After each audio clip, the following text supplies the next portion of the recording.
Some people hire out every task and settle into a job for life. There's nothing wrong with that, but I'm not built that way. I've always been driven to do things for myself, starting from the time my father, a self-taught carpenter, had me help build onto our small cabin deep in the Pennsylvania woods. I decided early on that I could either chase a high income to pay others for every repair, or I could spend my life learning skills, finding enjoyment, and saving money by taking care of the expensive work myself.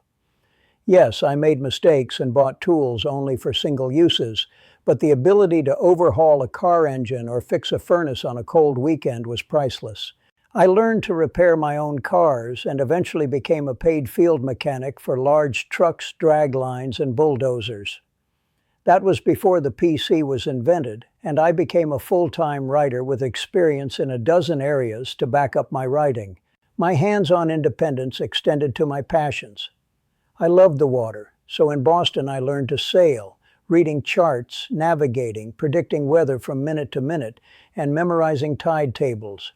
I became skilled enough to be in demand as a pilot and helmsman for expensive yachts in Boston and the North Atlantic.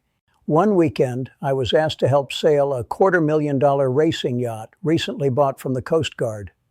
During a rough passage to the Cape Cod Canal, an amateur crewman panicked. I grabbed the wheel just as the owner came on deck and took charge, and for the next 2 hours, I was his essential hand until we reached calmer waters. From then on, I was his go-to pilot, and it didn't cost me a penny to play with that yacht for years.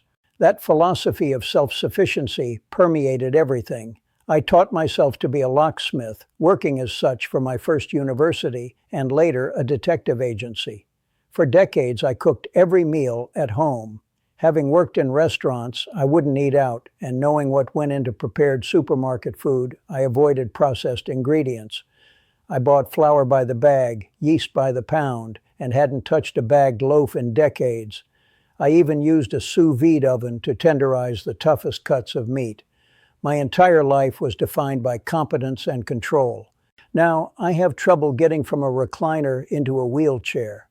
Today, a young woman, practically a girl, though very competent and smart, had to help take off my shirt so she could wash my back, a place I can no longer reach. I can still write, but that is nearly all. Can you imagine the difficulty I had in accepting hospice care? For years, I had determined that if any possible way presented itself, I would never go into a nursing home. I always thought hospice care meant a special facility where you went to live out your final days. I'm sure many people in this position deeply resent having to rely on others to do almost everything for them. Then my friend Kay visited me in the hospital. She told me how her mother, miserable in a nursing home with a broken back and cancer, was brought home after Kay found a good hospice agency.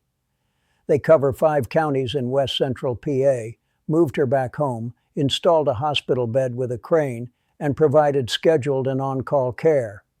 That single conversation changed everything. This wasn't a surrender to an institution. It was a final, intelligent choice to secure my independence at home. The philosophy remains the same, only the method has changed, finding the most competent way to navigate this final challenge, even if it means accepting help. So my self-reliance continues.